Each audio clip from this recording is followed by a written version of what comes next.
Hello and welcome to TNPC Dude, the one-stop destination for TNPC Group 1 and Group 2 preparation. இந்த செஷனில் நம்ம பார்க்கக்கூடியது unit 6 Tamil Nadu history and culture. Tamil Nadu history and கல்ச்சரில் நம்ம பார்த்தோம் அப்படின்னா அதை ஒரு 4 போர்ஷனாக பிரிக்கலாம். ஒன்று என்ன அப்படின்னு பார்த்தீங்கன்னா தமிழ்நாட்டினுடைய ப்ரீ ஹிஸ்டோரிக் பீரியட், அது பர்டிகுலர்லி ஆர்கியாலஜிக்கல் எக்ஸ்கவேஷன் மூலமாக தமிழ்நாட்டுடைய ஹிஸ்ட்ரியை புரிஞ்சுக்கிறது. ஸோ அதாவது அகழ்வாய்வு மூலமாக நடந்த விஷயங்கள். ஸோ அப்போ இருந்துட்டு இருக்கக்கூடிய ஹிஸ்ட்ரி, சங்கமேஜில் இருந்துட்டு ஒவ்வொரு இயராலையும் இருக்க ஒரு ஹிஸ்ட்ரி இருக்கு இல்லைங்களா, அப் டு மாடர்ன் டைம்ஸ் வரைக்கும். ஸோ இதை நம்ம ப்ரீ ஹிஸ்டோரிக் பீரியட்னு ஒன்று பிரிச்சுக்கலாம். ரெண்டாவது பார்த்தோம் அப்படின்னா ப்ராப்பர் ஹிஸ்ட்ரி நம்ம புரிஞ்சுக்கிறதுக்கு ரொம்ப முக்கியமான ஒன்று வந்துட்டு தமிழ்நாட்டினுடைய ஒரு எக்ஸ்டென்சிவான லிட்டரேச்சர். ஸோ சங்கம் லிட்டரேச்சர்ல இருந்துட்டு தற்கால இலக்கியம் வரைக்கும் இருக்கக்கூடிய டாபிக் நம்ம ரெண்டாவது டாபிக்கை வச்சுக்கலாம். அதுல ஒரு பாட்டு தான் இன்னைக்கு நம்ம பார்க்கக்கூடிய கடவுள் வாழ்த்து, அதாவது வந்து திருக்குறள். திருக்குறளை நம்ம வந்துட்டு ஸோ இறைவனை வணங்கிட்டு நம்ம கடவுள் வாழ்த்து அப்படிங்கிறத ஆரம்பிக்கலாம். அது ஒரு சென்டிமெண்டலா. மூணாவது பார்த்தோம் அப்படின்னா வந்துட்டு இந்திய விடுதலை போராட்டத்துல தமிழ்நாட்டினுடைய பங்கு அப்படிங்கிறது ரொம்ப ரொம்ப ஒரு முக்கியமான ஒரு டாபிக். அது தேர்ட். நாலாவது டாபிக் பார்த்தீங்க அப்படின்னா இந்தியாவினுடைய, அதாவது இந்தியாவில் வந்துட்டு நிறைய சமூக இயக்கங்கள்லாம் வந்துச்சு. அதே மாதிரி தமிழ்நாட்டில் நடந்த சமூக இயக்கங்கள், சமூக முன்னேற்றத்திற்காக நடந்த இயக்கங்கள், அதாவது ஜஸ்டிஸ் பார்ட்டிலேருந்து திராவிடியன் பார்ட்டிஸ் வரைக்கும் இப்போ வரைக்கும் என்னென்ன நம்ம பார்க்கணுமோ அது எல்லாமே லாஸ்ட் டாப்பிக்காக பார்க்கலாம். ஆக மொத்தம் இந்த தமிழ்நாடு ஹிஸ்ட்ரி அண்ட் கல்ச்சர் 4 போர்ஷனாக பிரிக்கலாம். அதில் ஒன்று தான் தமிழ்நாட்டினுடைய literature, Tamil literature from Sangam age to contemporary times, சமகாலத்து வரைக்கும் இருக்கக்கூடிய லிட்ரேச்சர் பார்க்குறோம். அந்த லிட்ரேச்சர் பார்ட்டில் ஒரு தவிர்க்க முடியாத ஒரு டாபிக் என்ன அப்படின்னா வந்துட்டு திருக்குறள். அந்த திருக்குறளை ஒவ்வொரு வருஷமும் ஒரு ஒரு மாதிரி கேட்குறாங்க. 2021-22 பார்த்தீங்கன்னா 40 கொஷின்ஸ் வந்துட்டு தமிழ்நாடு ஹிஸ்ட்ரி அண்ட் கல்ச்சரில் கேட்டதில் கிட்டத்தட்ட 7-8 கொஷின்ஸ் திருக்குறள் மட்டும் கேட்டாங்க. அந்த திருக்குறள்லேருந்து வரக்கூடியதுக்கு நம்ம என்ன சார் எதுலேருந்து சார் படிக்கணும் அப்படின்னா அவங்க ஸ்டாண்டர்ட் புக்குன்னு எதுவுமே வச்சுக்கிறது இல்லை. ஒரு முறை வந்து மூவா புத்தகத்திலேருந்து எடுக்கிறாங்க, ஒரு முறை பார்த்தீங்க அப்படின்னா வந்துட்டு பழைய பரிமேல் அழகர் உரையிலேருந்து எடுத்துக்கிறாங்க. ஸோ நம்ம பார்க்கக்கூடியது பழைய பரிமேல் அழகர் உரையிலேருந்து தான் நம்ம பார்க்க போகிறோம். ரொம்ப கிளியர் கட்டாக தெரிஞ்சுக்கிட்டோம்னா மினிமம் 4 கொஷின்ஸ் கேட்பாங்க, மேக்ஸிமம் 7-8 வரைக்கும் கேட்பாங்க. அதில் எல்லா கொஷின் கம்பல்சரி நம்ம போட்டாகணும், லைக் மேத்தமெட்டிக்ஸ் மாதிரி. ஸோ அதனால் ஒரு லட்டு மாதிரி எடுக்கக்கூடிய ஏரியா தான் இந்த திருக்குறள்ன்றது. ஸோ இதுலேருந்து நம்ம என்ன பண்ண போகிறோம் அப்படின்னா யூனிட் 6 தமிழ்நாடு ஹிஸ்ட்ரி அண்ட் கல்ச்சர்ன்றது துவங்க போகிறோம். So let's begin with this topic. பாருங்க, ஃபர்ஸ்ட் கடவுள் வாழ்த்து. ஸோ இந்த கடவுள் வாழ்த்து அப்படிங்கிறதுல பார்த்தீங்கன்னா நம்ம வந்துட்டு கடவுள் வாழ்த்துன்ற அதிகாரம் தான் முதல் அதிகாரம். ஓகே, ஸோ இந்த முதல் அதிகாரம் வந்துட்டு இதில் கடவுளை நோக்கி பாடக்கூடிய ஸ்துதி பாடல்கள் தான் இந்த அதிகாரத்தினுடைய பொருள். எப்பவுமே கொஸ்டின் எப்படி கேட்பாங்க அப்படின்னா ஒவ்வொரு அதிகாரத்தில் எக்ஸாக்டா என்ன இருக்குன்றத வச்சு இப்படி ஒரு விஷயம் இருக்கு, இதை பத்தி பேசக்கூடிய அதிகாரம் எதுன்னு கேட்பாங்க. ஸோ கடவுளின் ஸ்துதி பாடல்கள் பத்தினே பேசக்கூடிய அதிகாரம் தான் இது. இதுல கடவுளை பார்த்தீங்க அப்படின்னா ஆதி பகவன், வாளறிவன், இதெல்லாம் நீங்க கேட்டுருவான்.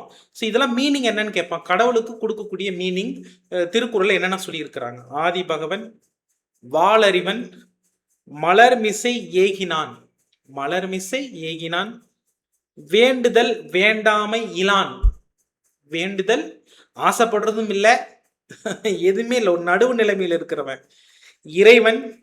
அதே மாதிரி பொறிவாயில் ஐந்தவித்தான், எந்த ஆசபாசம் இல்லாதவன், ஐம்பொறிகள்ல எந்த ஆசபாசம் இல்லாதவன், பொறிவாயில் ஐந்தவித்தான், தனக்கு உவமை இல்லாதான், தனக்கு உவமை இல்லாதான், அறிவாளி அந்தணன், என் குணத்தான். ஸோ இது எல்லாமே யாரை சொல்லுது அப்படின்னு பார்த்தீங்கன்னா வந்துட்டு கடவுளை தான் சொல்லுது. ஓகே, அதே மாதிரி அவர்களுடைய கடவுளை அடையக்கூடிய வழிகளில் பார்த்தீங்கன்னா நற்றால், மானடி, தாள், அடி என்ற சொற்கள் எல்லாமே பார்த்தீங்க அப்படின்னா வந்துட்டு யார் வணங்கினது அப்படின்னு பார்த்தீங்கன்னா திருவள்ளுவனார் கொடுத்தது மாதிரி சொல்லியிருக்கிறாங்க. நற்றால், மானடி, தாள், அடி அந்த வார்த்தைகள் எல்லாமே கடவுளுடைய அடிகள் அப்படிங்கிறத மென்ஷன் பண்ணி இருந்திருக்கிறாங்க. ஸோ இதுல முதல் குறள் பாருங்க. ஃபர்ஸ்ட், அகர முதல எழுத்தெல்லாம் ஆதி பகவன் முதற்றே உலகு. அகர முதல எழுத்தெல்லாம். இதுல பாருங்களேன், இந்த இதில் நீங்க எப்படி புரிஞ்சுக்கிறீங்கன்னா, அகர முதல எழுத்தெல்லாம் ஆதி பகவன் முதற்றே உலகு. இப்ப எழுத்து எல்லாம் இந்த இடத்துல எடுத்துக்கோங்க. எழுத்து எல்லாத்துக்கும் ஆதி எது? அதை தான் சொல்லியிருக்கான். எழுத்து எல்லாத்துக்கும், எழுத்து எல்லாவற்றிற்கும் ஆதி அப்படிங்கிறது எது அப்படின்னா வந்துட்டு அகரம் தான். எழுத்து எல்லாவற்றிற்கும் ஆதி அப்படிங்கிறது என்னது? அகரம் தான். அதுபோல பாத்தீங்க அப்படின்னா வந்துட்டு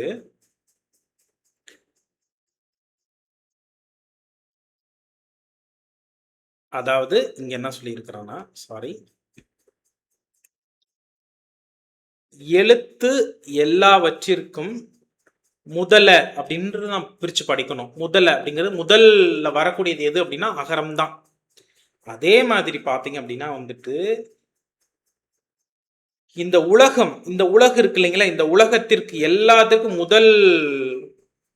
முதலாக இருக்கக்கூடியவர் யாரு அப்படின்னா வந்துட்டு ஆதி பகவன் தான். அப்படின்னா வந்துட்டு இந்த உலகம் முழுவதற்கும் வந்துட்டு முதலாக இருக்க வேண்டியவன் யாரு அப்படின்னா ஆதி பகவன் தான். அதென்ன சார் ஆதி பகவன் அப்படின்னா முன்னாடி இருந்து இருக்கிறான். இப்ப நீங்க இங்கிலீஷ்ல ஹிஸ்டரிலாம் படிச்சிருப்பீங்க, புரோட்டோ சிவா அப்படின்னு படிப்பீங்க. புரோட்டோ சிவான்னா என்ன அர்த்தம்? இப்ப ஐவிசி காலத்துல புரோட்டோ சிவான்னு படிக்கிறீங்க அப்படின்னா முன்னாடி இருந்தே ஒருத்தர் இருந்து இருக்கிறாரு. அதே மாதிரி ஆதிய பகவான் ஒருத்தர் இருக்கிறார். அப்படின்னா இந்த முதல் குறள் என்ன சொல்லி வர்றாருன்னா கடவுள் அப்படின்ற ஒருத்தர் இருக்கிறாருன்றத நம்புறாங்க. இதுங்க இந்த இடத்துல நீங்க என்ன புரிஞ்சுக்கணும், கடவுள் மறுப்பு இல்லை. ஆக்சுவலி வந்து இந்த குறளை வச்சுதான் என்ன சொல்றாங்க அப்படின்னா, திருவள்ளுவர் வந்துட்டு ஒரு முறை சில பேர் என்ன சொல்றாங்க, அவர் சமண முனிவர் அப்படின்றாங்க.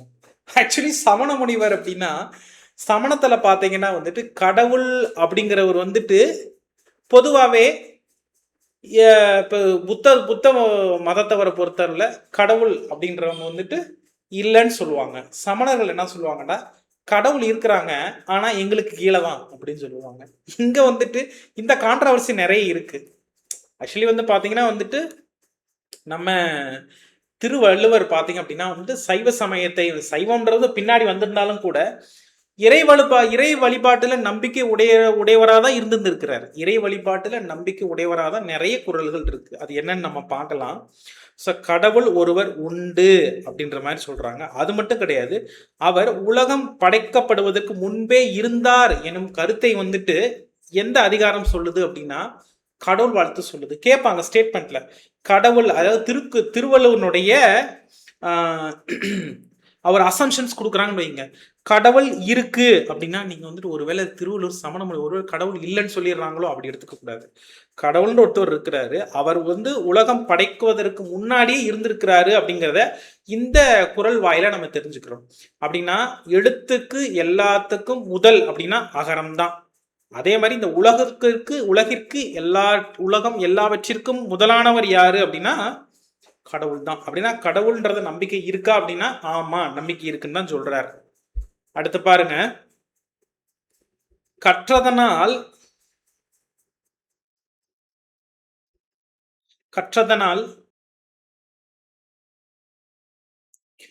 அடுத்த குறள் பாருங்க, கற்றதனால் ஆய பயன் என் கொல் வாளறிவன் நற்றால் தொழா அர் எனின். ஓகே, இந்த இடத்துல ஃபர்ஸ்டே வந்துட்டு உலகம் அப்படிங்கிற இதுலதான் முடிச்சிருக்கிறாரு, உலகு அப்படிங்கிறதுல முடிச்சிருக்கிறாரு. இந்த உலகத்துல நம்ம எடுத்துக்கணும் சரிங்களா. இந்த இடத்துல உலகத்தார வந்துட்டு பாத்தீங்கன்னா வாளறிவன் அற்றால், அதாவது வந்துட்டு கற்றதனால் அப்படின்னா படித்ததனால் ஆகிய, கற்றதனால் ஆய பயன் என் கொல் அப்படிங்கிறார். கற்றதுனால ஆகிய பயன் என்ன பிரயோஜனம் அப்படின்னு அவர் கேட்கிறார். கற்றதனால் ஆய பயன் அப்படின்னா கற்றதனால அவருக்கு என்ன பிரயோஜனம், ஏன் அப்படின்னா என்கொள் என்னமோ அப்படிங்கிறார்.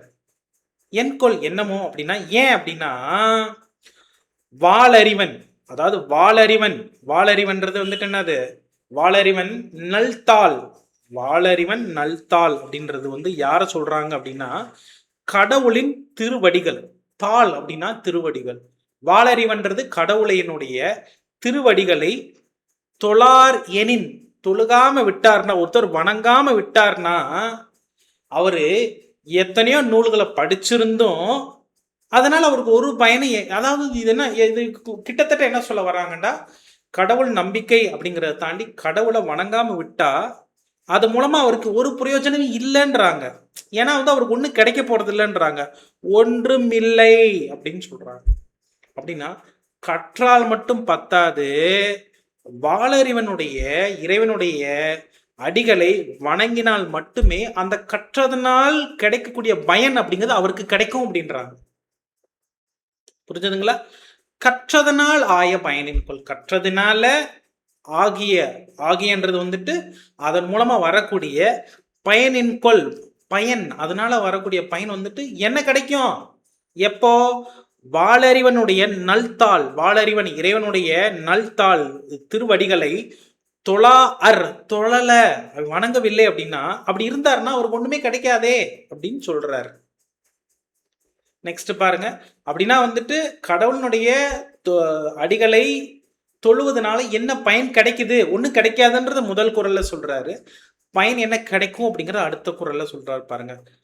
மலர்மிசை ஏகினான், மலர்மிசை ஏகினான், ஓகே, ஏகினான் மானடி சேர்ந்தார் நிலமிசை நீடூழி வாழ்வார். அதான் நீடு வாழ்வார், நீடு வாழ்வார்.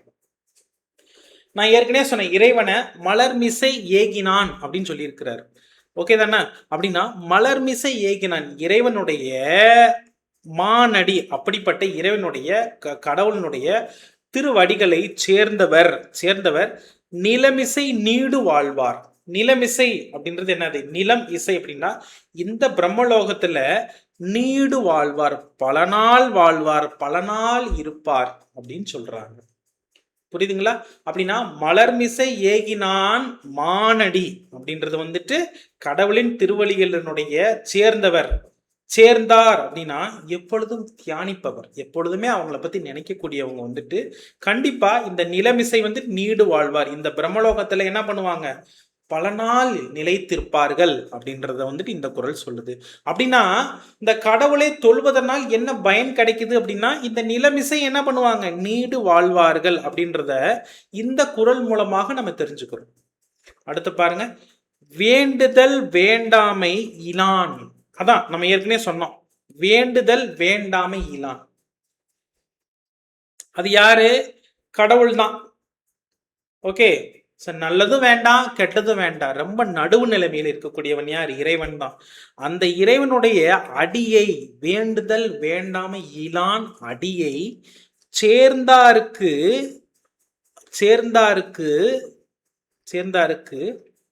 எப்படி சொல்லியிருக்கிறாங்க அப்படின்னா, யாண்டும் இல்லை, யாண்டும் இடும்பை இல. இதை நீங்க இப்படிதான் பிரிச்சிருக்கணும். சேர்ந்தாருக்கு யாண்டும் இடும்பை இல அப்படின்னு பிரிச்சு படிக்கணும். அப்படின்னா வேண்டுதல் வேண்டாமை இலான் கடவுளினுடைய அடிய. வேண்டுதல் வேண்டாமை இலான் யாரு? கடவுள் தான். இந்த கடவுளினுடைய அடியை சேர்ந்தவர்னா இடைவிடாது அவரை நினைச்சு தியானிப்பவருக்கு, ஓகே, சேர்ந்தவருக்குன்னா இடைவிடாது அவரை பத்தி தியானிப்பவருக்கு யாண்டும் இடும்பை இல. யாண்டும்னா ஒருபோதும்ன்றதுதான் யாண்டும்னு குறிக்கிறாங்க. இடும்பை அப்படிங்கிறது வந்துட்டு, இடும்பைன்றது என்னன்னா பிறவி துன்பங்கள் அப்படிங்கிறது வந்துட்டு முற்பிறப்பிலையும் இருந்திருக்கும், இப்பிறப்பிலையும் இருந்திருக்கும்.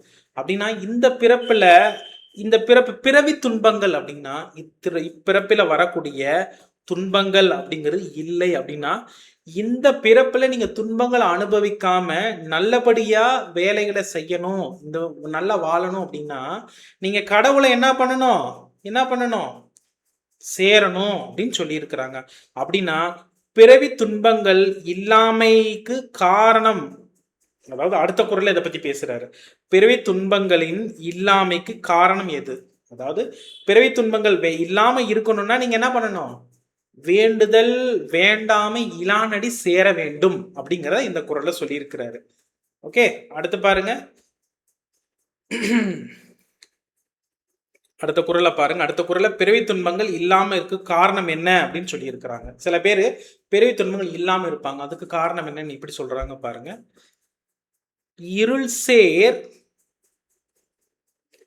ஓகே, அதாவது இருள் சேர் இருவினையும், இருள் சேர் இருவினையும், இருள் சேர் இருவினையும் சேராது இறைவன், இறைவன் பொருள் சேர் புகழ் புரிந்தார் மாட்டு. ஓகே, அதாவது இருள் சேல் இருவினையும் சேராது, இருள் சேல் இருவினையும் சேராது. ஓகே, அதாவது புண்ணிய பாவங்களை, அதாவது பாவ புண்ணியங்கள் நம்ம சொல்றோம் இல்லைங்களா, அததான் புண்ணிய பாவங்களை அதாவது சேர்க்கின்ற நல்ல வினையும் சேராது தீய வினையும் சேராது. ஏன்னா இறைவன்றது ஒரு நடுவு நிலைமையில் இருக்கக்கூடியவன். ஸோ இருள் சேல் இருவினை, ஓகே, நல்ல வினை தீவினை ரெண்டுமே சேராது, உண்டாகாது. யாருக்கு அப்படின்னு கேட்டீங்கன்னா பொருள் சேர் புரிந்தார், அதாவது இருள் சேர் இருவினையும் சேரா யாருக்குண்டா இறைவன் கிட்ட, கடவுள்கிட்ட. இறைவன் பொருள் சேர் புகழ் புரிந்தார் மாட்டு, இறைவன் கிட்ட பொருள் சேர் புகழ், பொருள் சேர் புகழ்ன்றது வந்துட்டு வஞ்சனை இல்லாம இறைவனை பத்தி தியானிப்பவர், அவர்கிட்ட தியானிச்சு புரிந்தார் மாட்டு, அவர்கிட்ட போய் சேர்பவர், இறைவனிடம் சேர்பவருக்கு என்ன கிடையாது, புண்ணிய பாவங்களை சேர்க்கின்ற நல்வினை தீவினை அப்படிங்கிறது வந்துட்டு அவருக்கு உண்டாகாது. ஒரு பிறப்புல நல்வினை தீவினை உண்டானாதான் வந்துட்டு திரும்ப இன்னொரு பிறப்புன்றது வரும், மறுபிறப்புன்றது. அது எதுவுமே வராது. யாருக்கு யாருக்கு அப்படின்னு பார்த்தீங்கன்னா வந்துட்டு இறைவனுடைய அடியை சேர்ப்பவருக்கு, கடவுளுடைய அடியை சேர்ப்பவருக்கு அப்படின்னு சொல்லி இருக்கிறாங்க. ஸோ அப்படி நல்வினை தீவினை எதுவும் இல்லாம இருக்கிறவங்களுக்கு என்ன நிகழும் அப்படின்றத வந்து அடுத்த குறள்ல சொல்லியிருக்கிறாங்க பாருங்க. அப்படின்னா அப்ப நல்வினை தீவினை ரெண்டுமே இல்லை. இந்த இடத்துல வந்துட்டு எதை மீன் பண்றாங்க அப்படின்னா வந்துட்டு ஒரு நல்வினை தீவினை எதுவும் இல்லைண்டா முக்தி அடைஞ்சிருவீங்க, அதைத்தான் முக்தி அடைதல் அப்படிங்கிறத அடுத்த குறளை சொல்லியிருக்கிறாங்க. அடுத்து பாருங்க, பொறிவாயில் 5 அவித்தான், பொறிவாயில் 5 அவித்தான் பொய் தீர ஒழுக்க நெறி நின்றார் நீடு வாழ்வார். பாருங்க, பொறிவாயில் 5 அவித்தான், அதாவது வந்துட்டு கண் வாய் செவி மூக்கு இந்த மாதிரி நாக்கு இந்த மாதிரி 5 பொறிகள் சம்பந்தமான எந்த ஒரு ஆசையும் இல்லாதவன் அவனுடைய ஒழுக்க நெறி நின்றார். அப்படின்னா கடவுள் சொல்லக்கூடிய உண்மையான தர்ம மார்க்கத்தில் நடக்கின்ற ஒருவர், அததான், அதாவது 5 பொறிகளினுடைய ஆசையில் இருந்துட்டு தள்ளி நின்று கடவுளினுடைய ஒழுக்க நெறி நிற்பவர் வந்துட்டு நீடு வாழ்வார். அப்படின்னா என்ன அர்த்தம், நீடு வாழ்வார் அப்படின்னா கடவுள்கிட்ட போய் அடைஞ்சிட்டாருந்தா அவர் என்னைக்குமே வாழக்கூடியவர் தான், அதைத்தான் முக்தி அடைவார் அப்படின்னு சொல்லியிருக்கிறார். சரிங்களா? ஸோ பொறிவாயில் 5 அவித்தான் பொய் தீர ஒழுக்க நெறி நின்றார், பொய் தீர ஒழுக்க நெறி நின்றார் நீடு வாழ்வார். அடுத்து பாருங்க, தனக்கு உவமை இல்லாதான், தனக்கு உவமை இல்லாதான் தாள் சேர்ந்தார். அப்படின்னா தனக்கு உவமை இல்லாதவன் தாள் சேர்ந்தார், ஒருத்தர் சேர்றாருன்னா கல்லான் மனக்கவலை மாற்றல் அரிது. அப்படின்னா வந்துட்டு இந்த இடத்துல வந்துட்டு கல்லான் நம்ம சேர்ந்தாருக்கு அல்லால் அப்படின்னா அதான் அர்த்தம், சேர்ந்தாருக்கு வந்து இல்லை அப்படின்னு அர்த்தம். என்ன அப்படின்னா மனக்கவலை மாற்றல் அரிது. இப்ப பாருங்க, தனக்கு உவமை இல்லாதான் தாள், தனக்கு உவமை இல்லாதவன் தாள் யாரு, கடவுள் தான். கடவுளனுடைய அடியை சேர்ந்தாருக்கு அல்லால், சேர்ந்தாருக்கு என்ன இல்லை, ஒண்ணுமே இல்லை. என்ன இல்லைண்டா மனக்கவலை மாற்றல் அரிது. ஓகே, அதாவது அப்படி ஒண்ணு இல்லை, அதைத்தான் மீன் பண்றான். தனக்கு உவமை இல்லாதவன் தாள் சேர்ந்தவருக்கு இல்லால் அல்லால், அப்படின்னா தனக்கு உவமை இல்லாதவன் யாரு, இறைவன். அந்த இறைவனுடைய தாளை சேர்ந்தவருக்கு அப்படி ஒன்றும் இல்லை. என்ன இல்லை? அரிதி இல்லை. அப்படி என்ன அரிதி இல்லை? மனக்கவலை மாற்றுதல். மனக்கவலைன்னா மனத்தில் உள்ள கவலையை போக்குதல் அப்படிங்கிறது வந்துட்டு அவ்வளோ பெரிய அரிதான காரியம் இல்லை. யாருக்கு அப்படின்னா தனக்கு உவமை இல்லாதவன் தாள் சேர்ந்தவருக்கு இல்லை அப்படின்னு சொல்றாங்க. ஓகே, இது புரிஞ்சதுங்களே? அடுத்த பாருங்க, அறவாளி அந்தணன். நம்ம ஏற்கனவே சொன்னோம், இறைவனை தான் நம்ம என்ன சொல்றோம்?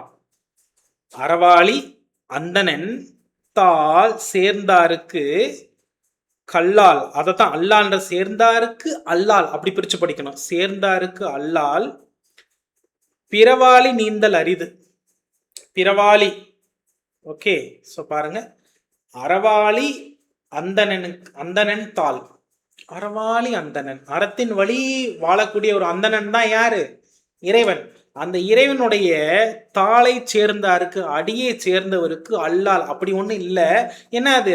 பிறவாளி நீந்தல் அரிது. அதாவது இந்த பிறப்பாகிய கடலை நீந்துதல், தாண்டுதல் அப்படிங்கிறது ஒன்றும் அரிது இல்லை. அல்லால் அரிது ஒன்றும் கிடையாது. எது அப்படின்னா அறவழி அந்தணன் சேர்ந்தார். அறவழியிலே நடக்கக்கூடிய அந்தணனாகிய இறைவனுடைய அடியை சேர்ந்தவருக்கு அல்லால் அப்படி ஒண்ணு இல்லை. என்ன இல்லை? அரிதி இல்லை. என்ன அரிதி இல்லை? பிறவாளி நீந்தல். பிறப்பாகிய, அதான் பிறவாளி, பிறப்பு ஆளி, அதை தான் பிரிச்சிருக்கிறாங்க. பிறவாளின்னு சொல்லியிருக்காங்க. இந்த பிறப்பாகிய கடல், ஆளின்றது கடல் சொல்லுவாங்க. பிறப்பாகிய கடலை நீந்துதல் ஒன்றும் அரிதி இல்லை. யாருக்கு? அறவாளி. ஓகே, ஸோ அறத்தின் வழியில் நடக்கக்கூடிய கடவுளின் அடிகளை சேர்ந்தவருக்கு. ஸோ அடுத்து பாருங்க, பிறவி பெருங்கடல். இது வந்துட்டு குரூப் 1ல ஏற்கனவே கேட்ட கேள்விதான். பிறவி பெருங்கடல் நீந்துவர். பிறவி பெருங்கடல் நீந்துவர். அடுத்து பாருங்க, நீந்தார் இறைவனடி சேராதார். அப்படின்னா இப்ப பிறவிப்படுங்கடல் நீந்துவர் யாருன்னு சொல்லல, ஆனா நெகட்டிவா ஒரு விஷயத்த சொல்லி இருக்கிறார். நீந்தார், நீந்த மாட்டாங்க. யாரு? இறைவனடியே சேராதவங்க. அப்படின்னா நீந்துறவங்க எங்க போயிருவாங்க? இறைவனுடைய அடியை சேர்ந்துருவாங்க அப்படின்னு சொல்றாங்க. அப்படின்னா இறைவன் அடியே சேர்ந்தார் யார்? கடவுளினுடைய அடிகளை தியானிப்பவர்கள் இருக்காங்க இல்லைங்களா? சேர்ந்தார் அப்படிங்கிறது கடவுளை வந்து நீங்க தியானம் செய்யறதுனாலே சேர்ந்துடலாம். ஸோ இது எல்லாமே பிற்பகுதியில் 7ஆம் நூற்றாண்டு 12ஆம் நூற்றாண்டுல தான் இந்த விஷயங்கள்லாம் சொல்றாங்க. என்ன சொல்றாங்க? கடவுளை வந்து பக்தி மூலமா, பக்தி மார்க்கத்தின் மூலமா உங்களால் அடைய முடியும். பக்தி மார்க்கத்தின் மூலமாக உங்களால் அடைய முடியும் சொல்றவங்க தான் வந்து பார்த்தீங்க அப்படின்னா வந்துட்டு 7ஆம் நூற்றாண்டுல வாழ்ந்த சங்கராச்சாரியரோ, ஈவன் 12ஆம் நூற்றாண்டுல வரக்கூடிய ஸ்ரீரங்கத்தாரோ எல்லாமே என்ன சொல்றாங்க? கடவுளை வந்துட்டு பக்தி மார்க்கத்தின் மூலமா வந்து உங்களால அடைய முடியும் அப்படின்றாங்க. அப்படின்னா இறைவனடி சேர்ந்தார் யாரு அப்படின்னா பிறவி பெருங்கடல் நீந்துவர். அதான் பிறவி பெருங்கடலை நீந்துவர் யாரு அப்படின்னா இறைவனடி சேர்ந்தவர் நீந்திருவாங்க. இறைவன் அடியை சேராதவர் அப்படின்றவங்க என்ன பண்ண மாட்டாங்க? நீந்த மாட்டாங்க. அப்படின்னா இது மூலமா நான் என்ன சொல்ல வர்றாங்க? கடவுளின் அடிகளை தொழ வேண்டும் அப்படிங்கிறது என்னன்னு பார்த்துக்கோங்க. ஸோ பிறவியாகிய இந்த பெருங்கடலை வந்துட்டு நீந்தக்கூடிய தகுதியை நீந்திருவாங்க யாரு அப்படின்னா கடவுளின் அடியை சேர்ந்தவங்க நீந்திருவாங்க. சேராதவங்க நீந்த மாட்டார்கள் அப்படிங்கிறத அதில் சொல்லியிருக்கிறாங்க. இது குரூப் 1ல கேட்ட கொஸ்டின் தான். நெக்ஸ்ட் பாருங்க,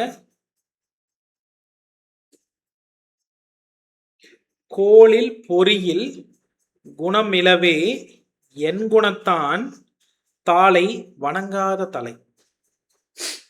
கோளில் பொறியின் குணமிலவே என் குணத்தான் தாளை வணங்காத தலை. என் குணத்தான் தாளை, கடவுளின் அடிகளை. என் குணத்தான் நம்ம ஏற்கனவே பார்த்தோம். கடவுளின் அடிகளை வணங்கா தலை, தொழாத தலைகள். ஓகே, என் குணற்றான் வணங்கா தலை. ஸோ கடவுளின் அடிகளை தொழாத தலை பார்த்தீங்க அப்படின்னா வந்துட்டு கோளில் பொறியில் குணமிலவே. அதாவது கோளில் பொறியில் விஷங்களை கவராத எந்திரங்களை போல, எந்த ஒரு விஷயமும் தலையில ஏத்தாத எந்திரங்களை போல குணத்தை உடையவர். ஓகே, இருப்பாங்க. ஆனா அவங்க இருக்கிற மாதிரி எடுத்துக்க முடியாது. இல்ல உடைய நல்லவே அப்படின்னு எடுத்துக்கிறாங்க. ஸோ அப்படின்னா வந்துட்டு என் குணத்தான் தாளை வணங்காத தலை அப்படின்னா கடவுளின் அடிகளை வணங்காத தலைகளை உடையவர்கள் வந்துட்டு எந்த ஒரு விஷயங்களையும் தலையில எடுத்துக்க முடியாதவர். ஏன்னா வந்துட்டு அவரு உலகத்தை புரிந்து கொள்ளாதவர் அப்படிங்கறத மாதிரி சொல்லி முடிச்சிருக்கிறாங்க. ஸோ இந்த ஒரு அதிகாரத்துல பார்த்தோம் அப்படின்னா நம்ம கடவுள் வாழ்த்து அப்படிங்கிற ஒரு அதிகாரத்தை கம்ப்ளீட்டா முடிச்சிருக்கிறோம். இதுல இருந்துட்டு நம்மளுக்கு தாராளமா குரூப் 1, குரூப் 2, குரூப் 4ல பார்த்தீங்கன்னா யூனிட் 6 அப்படின்னு சொல்லக்கூடிய தமிழ்நாடு ஹிஸ்டரி அண்ட் கல்ச்சர்ல இருந்துட்டு கேள்விகளை எதிர்பார்க்க முடியும். இதே மாதிரிதான் ஒவ்வொரு அதிகாரத்தையும் நம்ம பார்க்கணும்.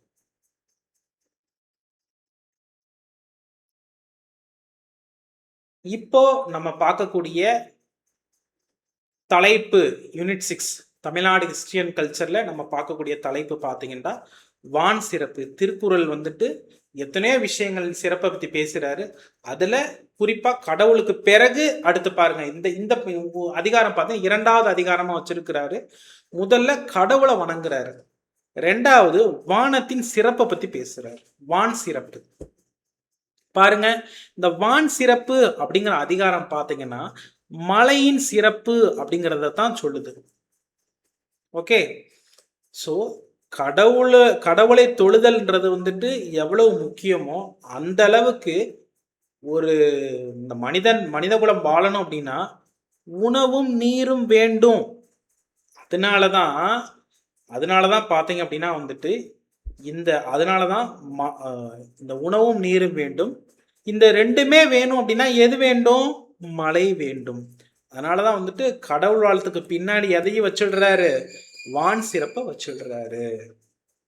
இப்ப அந்த வான் சிறப்பை பர்டிகுலர்லி பார்த்தீங்கன்னா மலையை குறிக்க ஈண்டுன்றது இங்கன்னு அர்த்தம். இங்கு மலையை குறிக்க என்னென்ன சொல்றாங்க?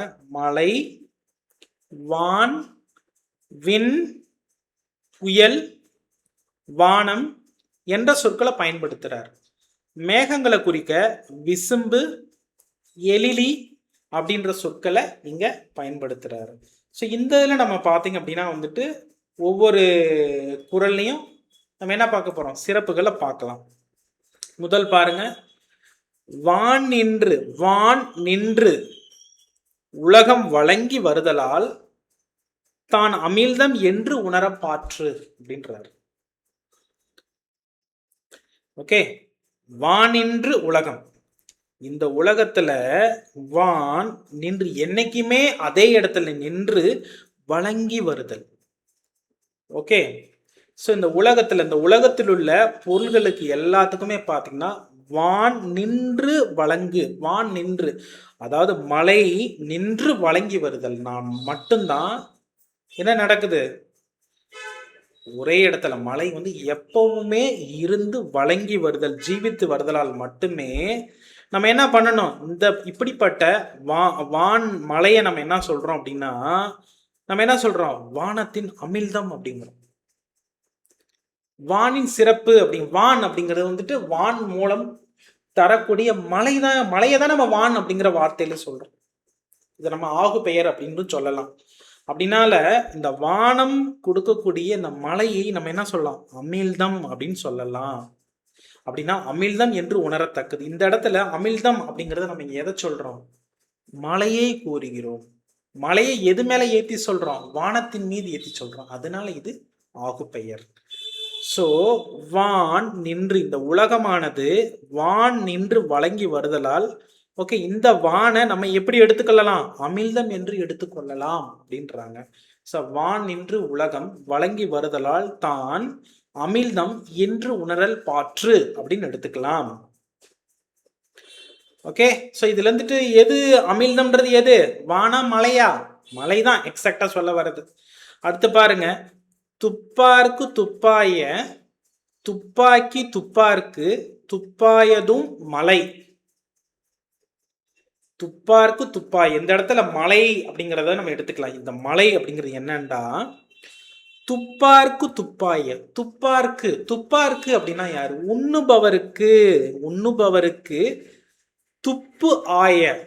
துப்பு ஆய, அதாவது உணவை கொடுக்குது, உணவாக இருக்கு.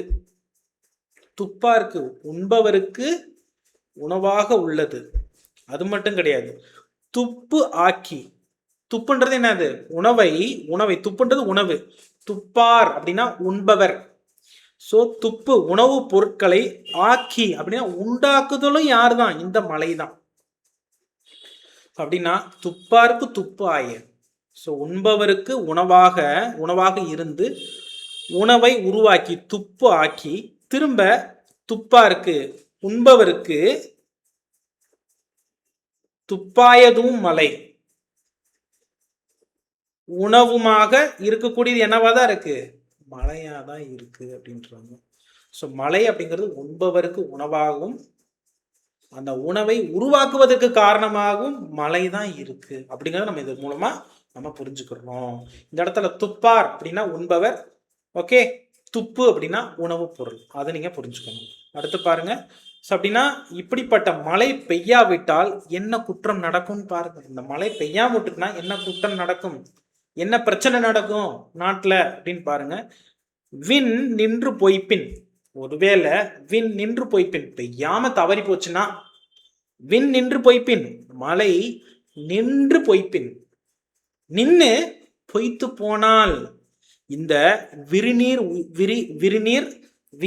வியன் உலகத்து, இந்த பறந்து விரிந்த இந்த உலகத்தின் ஓகே என்னெல்லாம் போயிரும் அப்படின்னா, இந்த விரிநீர் வியன் உலகத்துள் நின்று உடற்றும் பசி, நின்று உடற்றும் இந்த விரிநீர் வியன் உலகத்தின் நின்று உடற்றும் பசி.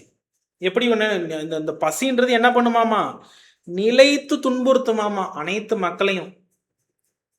ஓகே, அதைத்தான் சொல்லி இருக்கிறாங்க பாருங்க. வின், இந்த இடத்துல வின் அப்படிங்கிற வார்த்தை, வின் அப்படின்ற வாண்ட அர்த்தம். அதாவது வந்துட்டு வின் அப்படிங்கிறது வான்றதுக்கு வந்துட்டு மறைமுகமா நம்ம என்ன வார்த்தையை சொல்றோம்? மலை அப்படின்னு சொல்றோம். இந்த உலகத்துல மழை நின்று பொய்ப்பின், ஒருவேளை பெய்யாது தவறி போனால் இந்த விரிநீர் வியன் உலகத்தின் கண் என்ன நடக்கும்? விரிநீர் வியன் உலகம் அப்படின்னா இந்த கடல் சூழ்ந்த இந்த பரந்த பூமியில என்னெல்லாம் போயிடும்? துப்பா இருக்கு, உணவு வேண்டுவோருக்கு என்னெல்லாம் போயிடும்? ஒண்ணுமே இல்லாம பசியானது நின்று உடற்றும், நிலை பெற்று அனைவரையும் துன்பப்படுத்தும். அப்படின்னா மழை பெய்யாவிட்டால் எதுல வந்துதான் நிற்கும்? பசியில வந்து நிற்கும். அப்படின்னா மழையை பெய்யாவிட்டால் வரக்கூடிய குற்றம் எது? பசிதான். அதை தான் சொல்லி இருக்கிறாங்க. அடுத்து பாருங்க. ஏரின் உலா அர், உளமாட்டாங்க. ஏரின் உலா அர், புரியுதுங்களா? அப்படின்னா ஏறினால் உளமாட்டார். எப்போ உழவர்? எப்போ உளமாட்டாரு? புயல் என்னும் வாரி வளங்குன்றிக்கால். புயல், இந்த இடத்துல புயல்ன்ற வார்த்தையும் எதை மீன் பண்றாங்க அப்படின்னா மழையை தான் மீன் பண்றாங்க. புயல் என்னும் வாரின்றது நீரை மீன் பண்றாங்க. வாரி வளங்குன்றிக்கால், அதாவது புயல் என்னும் வாரி, அப்படிதான் நீங்க எடுத்துக்கணும். புயல் என்னும் வாரி, அதாவது புயல், அதாவது மழை என்று சொல்லப்படக்கூடிய நீரானது வளங்குன்றிக்கால், ஒரு வேளை அதாவது குறைஞ்சு போச்சுண்டா, மழை பெய்யாம குறைஞ்சு போச்சுன்னா உழவர் என்ன பண்ண மாட்டாங்க? ஏரின் உலார், ஏறினால் உழமாட்டார். பின்ன உழவு நடக்காது. உழவு நடக்கல அப்படின்னா வந்துட்டு என்ன நடக்காது? உழவு நடக்கல அப்படின்னா உணவு பொருளும் கிடையாது. உணவு பொருள் இல்லாட்டி பசி தான் வந்துட்டு இந்த உலகத்தை இது பண்ணும். அப்படின்னா மழை இல்லை அப்படின்னா இந்த உலகம் இல்லை. அதைத்தான் இந்த இதில் சொல்லி இருக்கிறாங்க. ஏரின் உலார், உழவர் ஏறினால் உலார். எப்போ அப்படின்னா புயல் என்னும் வாரி வளங்குன்றிக்கால்.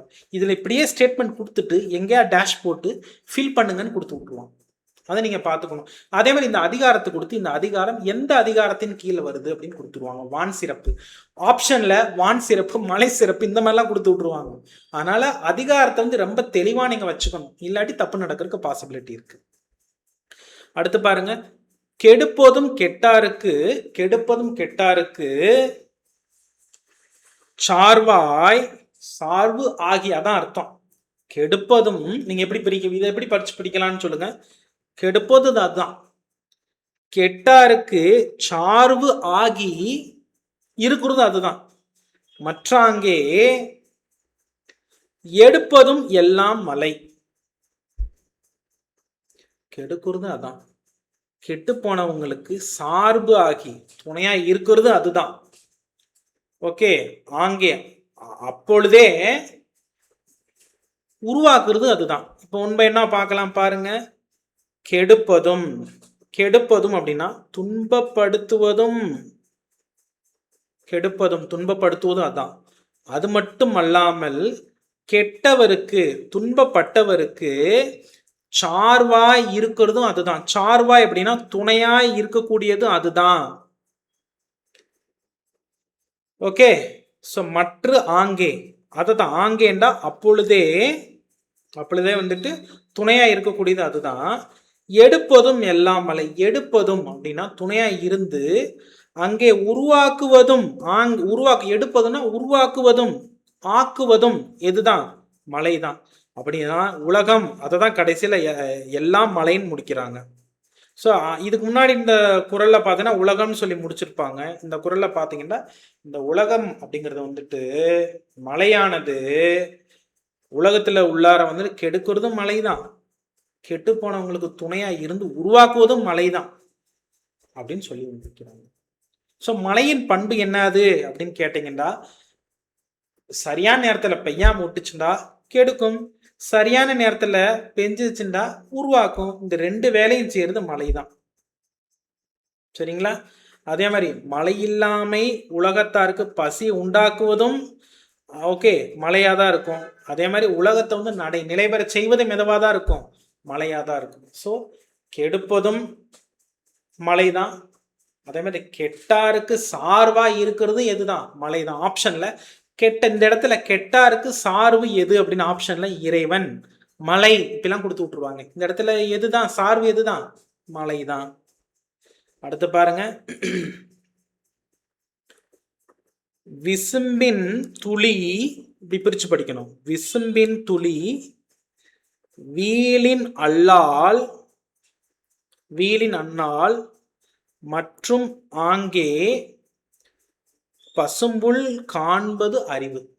காண்பது அரிது. விசும்பின், விசும்புனா நம்ம ஏற்கனவே சொல்லியிருக்கிறோம், மேகம் சொல்லியிருக்கிறோம். விசும்பின் துளி, மேகத்திலிருந்து வரக்கூடிய துளி என்னது? மழை துளி தான். அது ஆனா இங்க என்ன சொல்லியிருக்காங்க? விசும்பின் துளின்னு சொல்லியிருக்காங்க. மேகத்தின் துளி அப்படின்னா மழையை தான் சொல்லியிருக்கிறாங்க. வீலின் அல்லால், வீலின் அல்லால் விழாமல் போனால். இந்த இடத்துல மற்றாங்கேன்னு கொடுத்துருக்காங்க. மற்றுன்றது என்னன்னா கனெக்டிங். இந்த இங்கிலீஷ்ல படிச்சிருப்பீங்க, கன்ஜக்ஷன் வேர்டுன்னு படிச்சிருப்பீங்க.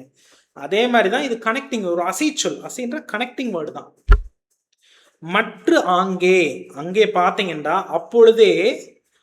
ஸோ ஒருவேளை விசும்பின் துளி வந்துட்டு வீலின் அல்லால் வீழாம போச்சுண்டா அங்கேயே உங்களுக்கு என்ன என்ன பார்க்க முடியாது? பசும்புல்லின் தலை காண்பது அரிது. பசும்புள்ளனுடைய தலையை பார்க்கறதே ரொம்ப அரிதுப்பா, பார்க்கவே முடியாதுப்பா அப்படின்ற. புரிஞ்சுதுங்களா? இப்ப பசும்புல்ல பார்க்க முடியல அப்படின்னா வந்துட்டு உங்களுக்கு ஒண்ணுமே கிடைக்காது. நீங்க சாப்பிடக்கூடிய கால்நடையிலேருந்து வரக்கூடிய பால்ல இருந்து ஒண்ணுமே கிடையாது. ஓகே, அடுத்து பாருங்க, நெடுங்கடலும் தண்ணீர்மை குன்றும். பாருங்க, நெடுங்கடலும் தண்ணீர்மை, இந்த இடத்துல நீர்மைன்னு எடுத்துக்கலாம், நேர்மைன்னு எடுத்துக்கலாம். தண்ணீர்மை குன்றும் தடிந்தெழிலி, அதாவது அதாவது நெடுங்கடலும் தண்ணீர்மை, தண்ணீர்மை குன்றும், குன்றும் சொல்லிட்டு இந்த இடத்துல எழிலி, எழில் இந்த இடத்துல வாசிங்க. நெடுங்கடலும் தன்மை நீர்மை குன்றும் எழிலி தான், எழிலி இப்படி வாசிங்க. எழிலி தான் நல்கா, நல்கா நல் ஆகாது விடின். அப்படி வாசிக்கணும். நல் ஆகாது விடின். நெடுங்கடலும் தன் நீர்மை குன்றும் எழிலி தான் நல் ஆகாது விடின். ஆகாது விடின். இப்ப பாருங்க, நெடுங்கடலும் தன்மை நீர்மை குன்றுமாமா. நெடிய கடலும் அகன்ற கடலும் பாத்தீங்கன்னா தன் இயல்பிலிருந்து குன்றி விடும். அப்படின்னா பெரிய கடலே வத்தி போயிருமாமா. பெரிய அகன்ற கடல் கூட என்ன ஆயிடுமாமா, வத்தி போயிருமாமா. எப்போ எப்போ அப்படின்னா எழிலி. எழிலின்றது எதை மீன் பண்றாங்க? மேகத்தை மீன் பண்றாங்க. எழிலி ஓகே, தடிந்து எழிலி. அதை தான் ஆக்சுவலி இந்த இடத்துல தடிந்து எழிலின்னு கொடுத்துருக்குறாங்க. அதை பிரிச்சிருங்க. எழிலி தடிந்து குறைந்து, அதாவது எப்பவுமே மேகம் வந்து குறைஞ்சு மழையா பெஞ்சிருக்கணும். மேகம் வந்துட்டு வெயிட் தாங்க முன்னாடி என்ன ஆயிடும், மழையா பெய்யும். அப்படி மழைய நல்காதாகி விடின், கொடுக்காவிட்டால் அப்படின்னா தடிந்து எழிலி நல்காதாகி விடின். ஸோ மேகமானது பெருசாகி பொதுவாகவே நமக்கு தெரியும் சேச்சுரேஷன் பாயிண்ட்னு ஒன்று இருக்கும். ஸோ அதில் போய் மொத்தமாக மழையாக விழுகலை அப்படின்னா நெடுங்கடலும் தன் நீர்மை குன்றும். பெரிய கடலை என்ன ஆகிடும், தன் நீர்மை தன் இயல்பிலிருந்து குன்றிவிடும். தன் இயல்பு என்னது, தண்ணி நிறைய இருக்கிறது, அது வத்தி போயிடும் அப்படின்றாங்க. இந்த இடத்துல எழிலின்றது மேகத்தை சொல்றாங்க. எப்பவுமே எந்த குரல் படிச்சாலும் இந்த இடத்துல என்ன வார்த்தை வரலான்னு நீங்க பார்த்துக்கணும். அதுதான் இந்த இடத்துல என்ன மீனிங் சொல்றாங்கன்றத பார்த்துக்கணும். இது எந்த அதிகாரத்துல வருதுன்னு பார்த்துக்கணும். நெக்ஸ்ட் பாருங்க, சிறப்போடு பூசனை செல்லாது. சிறப்போடு பூசனை ஒன்றும் நடக்காது. சிறப்போடு பூசனை, சிறப்போடு அப்படின்றது என்ன, சிறப்பாக பூசனை. பூசனைன்றது யாகம், பூஜைகள். செல்லாது அப்படின்னா நடக்காது. எப்போ, வானம் வரக்கு மேல், வானம் வரக்கு மேல் வானோருக்கும் ஈண்டு. அதான் இந்த இடத்துல வானம் வரக்கும் மேல், வரக்கும் மேல் ஏல் அப்படின்னா இல்லைன்னு அர்த்தம். வானம் மழையானது வரக்கும் மேல் அப்படிங்கிறது பெய்யாவிடின், அதான் அர்த்தம். மழையானது பெய்யாது விடின் வானோர்க்கும், வானோர்களாகிய தேவர்களுக்கும் ஈண்டுன்றது இங்கு அதான் இங்கு என்ன நடக்காது, சிறப்போடு பூசனை செல்லாது. சிறப்போடு சிறப்பாக பூசனைன்றது வந்து பூஜைகள் அப்படிங்கிறது கூட என்ன நடக்காது, இங்க நடக்காது அப்படிங்கறத அதை சொல்லியிருக்கிறாங்க. நெக்ஸ்ட் பாருங்க, தானம் தவம் இரண்டும் தங்காது. தங்காது அப்படின்னா உண்டாகாது. எப்ப உண்டாகாது, வியனுலகம் வானம் வழங்காது எனின். அதாவது இந்த வியனுலகம் அப்படிங்கிறது என்ன சொல்லியிருக்காங்க, இந்த அகன்ற உலகத்தை, வியன்ற அகன்ற உலகத்தின் கண் தானமும் தவமும் நடக்காதாமா. தானமும் கொடுக்க மாட்டாங்க. மக்கள் வந்து நல்ல செழிப்பா வளர்ந்திருந்தா தானே அவங்க தானம் கொடுக்க போறாங்க, செல்வந்தர்களா இருக்க போறாங்க. எல்லாரும் வரக்கூடிய புலவர்களுக்கும் வந்துட்டு என்ன பண்ண போறாங்க, ஆற்றுதல் படுத்துவாங்க. அது இங்க நடக்காம போயிடும். எப்போ அப்படின்னா வானம் வழங்காது எனின். இப்போ வானம்ன்றது எதை சொல்றாங்க, மழையானது பெய்யாவிடின் வழங்காது எனின் என்ன நடக்காது, இந்த வியனுலகத்தின் கண் தானமும் தவம் இரண்டுமே நடக்காது, உண்டாகாது அப்படின்றாங்க. ஸோ நல்லா புரிஞ்சுக்கோங்க, தானம் இல்லாமையான் இல்லறத்தின் உள்ளோரும் தவம் இல்லாத துறவரத்தில் உள்ளோரும் பிழைத்திருக்க மாட்டார்கள். இது ரொம்ப ரொம்ப முக்கியம். தானம் இல்லாம ஒரு இல்லறம், ஒரு நல்ல இல்லறம், ஒரு குடும்பம் இருக்காது. தானம் பண்ணாத ஒரு குடும்பம் இருக்கும், நிலை பெற்று இருக்கும். அதே மாதிரி தவம் இல்லாத துறவரம் இல்லவங்க தவம் இல்லாம இருக்க முடியாது. அப்படி இருந்தாங்கன்னா அவங்க நிலைச்சிருக்க மாட்டாங்க, அது சொல்லி இருக்கிறாங்க. நெக்ஸ்ட் பாருங்க, அப்படின்னா வந்துட்டு இன்பம் அறம் பொருள் இன்பம் வீடு. அதாவது நம்ம தமிழ் இதுல பாத்தீங்கன்னா அறம்பொருள் இன்பம் வீடு பேரு இதெல்லாம் சொல்லுவாங்க. இதுல அறம் பொருள் இன்பம் இது எல்லாமே, வீடு பேரு இது எல்லாமே பாத்தீங்கன்னா ஒரு வீட்டுல நடக்கும். ஸோ அது நடக்காம போயிடும். மழை பெய்யலாட்டி ஒரு குடும்பம் நடக்காது.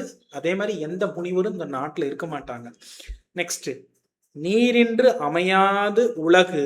நீரின்று அமையாது, நீர் இன்று அமையாது. இந்த உலகமானது நீர் இல்லாம என்ன ஆகாது, அமையாது. அதே மாதிரி யாரா இருந்தாலும் எவருக்கா இருந்தாலும் வானின்று அமையாது ஒழுக்கு. வானின்று அமையாது.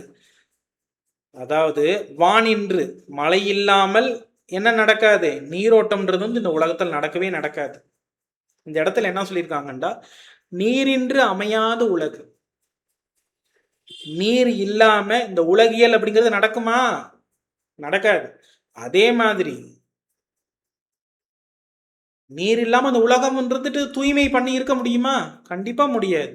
அதே மாதிரி இந்த வான் இன்று மழை இல்லாமல் என்ன நடக்காது, இந்த உலகத்துக்கு தேவையான நீரோட்டம்ன்றது நடக்கவே நடக்காது. அப்படின்னா அந்த நீரோட்டம் இல்லாம என்ன நடக்காது, இந்த உலகம் நடக்காது. அப்படின்டா வான் இல்லையேல் இந்த உலகம் இல்லை அப்படின்றது சொல்லியிருக்கிறாங்க. இந்த அதிகாரத்துல வான் சிறப்பு அப்படிங்கிற ஒரு விஷயத்தை பத்தி நம்ம ரொம்ப தெளிவா பார்த்துருக்குறோம். அடுத்து நம்ம பார்க்கக்கூடியது பார்த்தீங்கன்னா நீத்தார் பெருமை. அதை நம்ம நெக்ஸ்ட் செஷன்ல பார்க்கலாம். நன்றி, வணக்கம்.